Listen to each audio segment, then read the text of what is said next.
அப்போது உறுப்புகள் பலமாக இருக்கணும் அப்படின்னா செல்கள் முறையாக இயங்கணும்.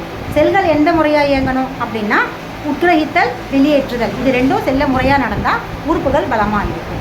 இது எப்படி உட்கிரகித்தல் வெளியேற்றுதல் நடக்குதுன்னா, செல்லுக்கு வந்து உணவு தேவைப்படுது அப்படின்னா, செல் வந்து உணவு தேவைப்படுது, அந்த உறுப்பை இயக்க வைக்கிறதுக்கு உணவு தேவைப்படுது அப்படின்னும்போது என்னென்னா தன்னோட உணவு தேவையை மூளைக்கு அறிவிக்கும்.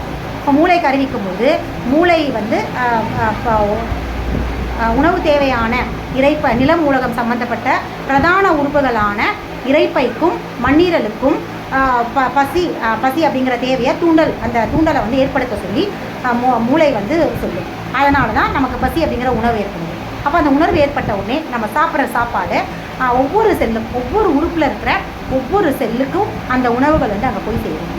அது சேரும் பொழுது ஜவ்வூட்டு பரவல் அப்படிங்கிற மாதிரியான ஒரு பரவல், அதாவது வெளியில் இருக்கிற உணவு செல்லுக்குள்ளே புரிஞ்சிக்கிறதும், உள்ளே இருக்கிற கழிவுகள், அதாவது நம்ம இதுக்கு முன்னாடி சாப்பிட்ட சாப்பாடு முறையாக செமிச்சு அதில் சத்துக்களை எடுத்துக்கிட்டு தேவையில்லாத கழிவுகளை செல் வந்து தன்னுடைய சுவர் இருக்கு இல்லையா, ஒவ்வொரு செல்லுக்கும் சுவர்கள் இருக்கும்.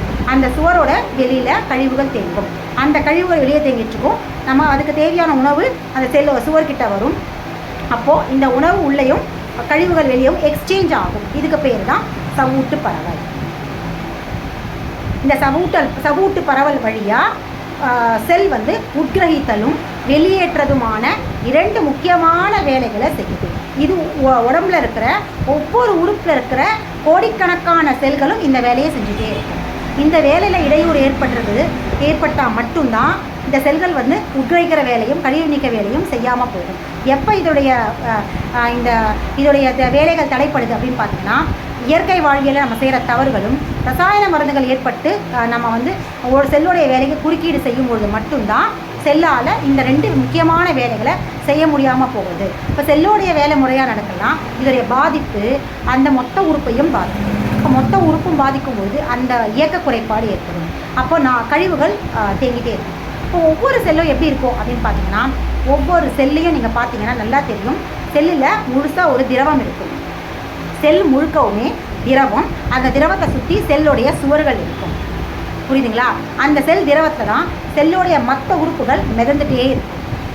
அப்போது இந்த இடத்துல என்ன ஆகும் அப்படின்னா, உறுப்புகள் மிதந்துட்டுருக்கும். இப்போது செல்லை வந்து கழிவுகள் தேங்கியிருக்கு. அதாவது நம்மளுடைய இயற்கை வாழ்வியலில் நம்ம செய்கிற தவறுகளும் ஃபஸ்ட்டு இயற்கை வாழ்வியலில் செய்கிற தவறுகள்னால கழிவுகள் செல்ல தேங்கியிருக்கு, செல்லுடைய வெளியே தேங்கியிருக்கு. சரிங்களா? இப்போது சாதாரண நிலையில் இருக்கிற கழிவுகள், அதாவது அன்றாடம் நம்ம சாப்பிட்ற சாப்பாட்டில் டெய்லி நம்ம சாப்பிட்றோம், அதில் சில கழிவுகள் தேங்கும். அதை வந்து முறையாக வேர்வை வழியாகவும் சிறுநீர் வழியாகவும் மலம் வழியாகவும் ரொட்டீனாக காற்று வாயு நம்ம உடம்புலேருந்து வெளியேற வாயு வழியாகவும் கழிவுகள் அன்றாடம் வெளியேற்றப்பட்டுட்டே இருக்கும். இது சாதாரண நிலை கழிவுகள்.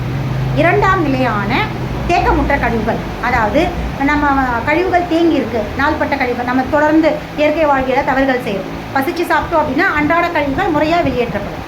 நம்ம பசிக்காமையே தொடர்ந்து பல வருடங்களாக சாப்பிட்டே வரும்போது கழிவுகள் உடலில் தேங்கிடும். கழிவுகள் உடலில் தேங்கும்போது அது செல்லோட இயக்கத்தை பாதிக்கும், அந்த செல்லுடைய வேலையை பாதிக்கும். தொடர்ந்து அந்த தேக்கமுற்ற கழிவுகள் செல்லை தொந்தரவு பண்ணிகிட்டே இருக்கிறதோ அதோடைய வேலையில் இடையூறு கொடுத்துட்டே இருக்கும் பொழுது அந்த கழிவுகள் தேங்கியிருக்கிற கழிவுகள் அடுத்த 3ஆம் நிலையான ரசாயன கழிவுகளாக மாறும். அப்போ ரசாயன கழிவுகளாக மாறும்பொழுது, அதாவது அந்த கழிவுகள் வந்து தொடர்ந்து தேங்க வைக்கிறதுக்கான நம்மளுடைய தவறான வாழ்வியல் முறையோட தொடர்ச்சியும், அந்த கழிவுகளை உடல் வெளியேற்ற முற்படும் பொழுது அதை தடுக்கிறதுக்காக நம்ம எடுக்கிற ரசாயன மருந்துகளும் சாதாரண தேக்கமுற்ற கழிவுகளை மோசமான ரசாயன கழிவுகளாக மாறும்.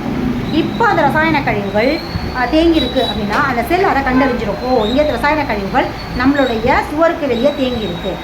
இப்போ இந்த கழிவுகள் வந்து செல்லை பாதிக்கும்.